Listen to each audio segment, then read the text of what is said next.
Bonsoir à tous les Ivoiriens, bonsoir à tous les habitants de la Côte d'Ivoire, bonsoir à tous mes parents du Nord, bonsoir à toutes les personnes qui me suivent depuis le début de mon combat. Alors, chers Ivoiriens, vous savez que moi, Carton Noir, je suis celui qui dit tout ce qui est mal en Côte d'Ivoire. Ma bouche ne porte pas caleçon. Tout ce que je vois, je dénonce. Alors, tout dernièrement, Alassane Ouattara a mis embargo sur les mines d'or de la Côte d'Ivoire, particulièrement au nord. C'est-à-dire les mines d'or qui sont ici, les enfants de la Côte d'Ivoire ne doivent pas exploiter ce tort-là pour pouvoir s'occuper de leur famille. Imaginons que un homme a 2 femmes. Il se nourrit dans ce métier-là en exploitant l'or du pays. Il a 2 femmes, il a 5 enfants qui doit les scolariser et payer la maison, payer l'électricité. En cas de maladie, il doit les soigner. Et c'est ce métier-là seulement que ce monsieur arrive à s'occuper bien de sa famille. Et aujourd'hui, Alassane Ouattara se permet de fermer ce travail-là. Mais dites-moi, chers Ivoiriens, comment deviendront ces personnes? Puisque Alassane Ouattara n'a pas créé d'emploi, les personnes qu'il a interdit d'exploiter l'or, est-ce qu'il a pensé à dédommager ces personnes-là, à les aider, à entreprendre quelque chose? Non. Parce que ces richesses-là, ce tort est réservé pour les Blancs, c'est-à-dire la France. Ce tort les appartient. Ce sont eux qui vont venir exploiter l'or. À cause de la France, tu interdis les Ivoiriens, les habitants de la Côte d'Ivoire, à ne pas extraire l'or. Même les Burkinabés viennent travailler sur nos sous-sols. Ils exploitent l'or. Grâce à l'or, certains Burkinabés arrivent à s'occuper de leur famille. Tu as mis embargo dessus. Vous-même les Burkinabés, vous devez savoir que Alassane Ouattara aussi, c'est quelqu'un qui n'est pas bon. Nous, la Côte d'Ivoire accueille tout le monde. Mais ça ne peut pas donner le droit à quelqu'un de massacrer, tuer les Ivoiriens à cause d'un seul fauteuil présidentiel. Comment nous pouvons oublier le mal que Alassane Ouattara a mis sur la Côte d'Ivoire? Je vais vous poser la question.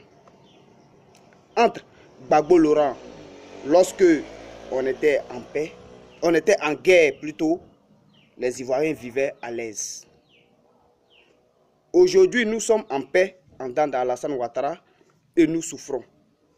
Qu'est-ce que vous pouvez dire entre le temps de Gbagbo Laurent et le temps d'Alassane Ouattara? Quel est le moment qui était bien? Au temps de Gbagbo Laurent, on était en guerre. Alassane Ouattara dit on était en guerre. Mais est-ce qu'on racontait les problèmes que nous racontons lorsqu'on est en paix? Alassane Ouattara dit on est en paix là. Comment vous trouvez cela? Alassane Ouattara, c'est celui qui est venu détruire la Côte d'Ivoire. Aujourd'hui, ces personnes qui n'ont pas d'emploi, qu'est-ce qu'ils vont faire? Alassane Ouattara les pousse à aller voler, à aller prendre des choses qui ne les appartiennent pas. Moi, je n'aime pas que Alassane Ouattara appelle ces personnes à voleurs, parce que ce ne sont pas des voleurs. C'est Alassane Ouattara qui est le chef des voleurs. C'est lui qui les a envoyés vers le vol. Comment tu peux interdire à un Ivoirien de ne pas exploiter son sous-sol pour pouvoir s'occuper de sa famille? partout dans les mines d'or de la Côte d'Ivoire, tout a été interdit. Il a saisi ces mines d'or là et les remettre à la France. Foutaise. C'est une foutaise. Qui va vouloir dire autant de Gbagbo Laurent là? Hein? On interdisait des gens à exploiter l'or pour pouvoir s'occuper de sa famille. Qui peut lui soulever le doigt? Personne. Alors arrêtez de vous foutre des Ivoiriens, arrêtez de vous foutre des gens, Alassane Ouattara. C'est vrai, vous êtes à la tête de la Côte d'Ivoire, mais vous n'êtes pas moi mon président. Vous n'êtes pas mon président, ça moi je vous le dis. Moi mon président s'appelle Gbagbo Laurent. Vous comprenez? Mon premier ministre là, s'appelle Charles Bleu Goudé. Vous là, moi je vous calcule même pas. Moi je vous dis ça aujourd'hui. Moi je vous aime pas. Parce que depuis que vous êtes venu là, vous ne faites que créer des problèmes à la population de Côte d'Ivoire et à l'Afrique.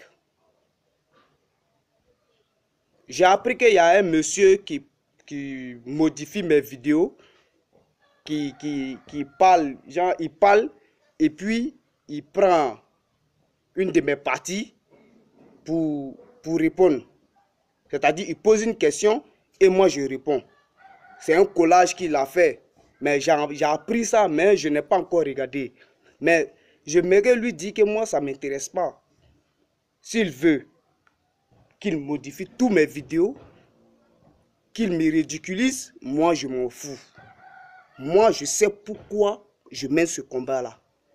Moi, je n'ai pas le temps pour faire rire les gens. Tu te moques de moi, moi, je m'en fous. Je mène mon combat tranquillement. Alors, si tu as autre vidéo aussi à faire, pour te moquer plus de moi encore, fais-le. Tu peux me ridiculiser, mais moi je m'en gabarre. Je sais pourquoi je suis dans le combat. Je sais quel objectif je vais atteindre. Voilà. Donc, chers Ivoiriens, nous devons nous ressaisir. Nous devons prendre notre pays en compte. Ne comptons pas sur Alassane Ouattara. Parce qu'il n'est pas là pour sauver la Côte d'Ivoire. Il n'est pas là pour cela. Il est là pour détruire la Côte d'Ivoire et l'Afrique. Je vous ai dit, il y a une guerre qui se prépare en Libye contre l'Afrique de l'Ouest. Je vous ai dit cela. L'Union européenne fait partie. L'Union africaine aussi fait partie de ces plans-là. Je vous ai dit, je soupçonne Alassane Ouattara d'avoir assassiné Nana Fillé-Soufoué-Boigny.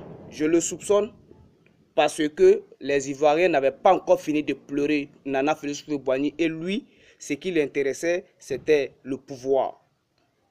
Le pouvoir, rien que le pouvoir. Ce qui veut dire, il ne s'est pas soucié de la mort de Nana Fillé-Soufoué-Boigny. Au contraire, il était content. La preuve en est qu'en 1993, il essayait de détourner la constitution de la Côte d'Ivoire avec M. Yassé. Donc, je le soupçonne. Et j'aimerais que vous penchiez là-dessus. N'ayez pas peur de la France. La France, c'est qui? C'est qui la France? Vous avez peur de la France? La France ne va pas mourir. La France prend des décisions à vos places. Mais Gbagbo Laurent seul prenait des décisions sans consulter la France. Aboudrama Sangaré, je vous ai demandé de vous ressaisir. Alors ressaisissez-vous. Unissez-vous avec Afin Guessan pour mener le combat positif pour que Gbagbo Laurent soit fier de vous depuis la CPI. Même si Gbagbo Laurent ne va plus être président. Mais faites en sorte de le libérer, pour le libérer. Et les autres leaders politiques qui sont en prison. Donc, chers Ivoiriens, je compte sur vous. C'était Carton Noir, le Corbia sans phare, l'ami intime de la mort. Ciao, ciao. Je vous kiffe.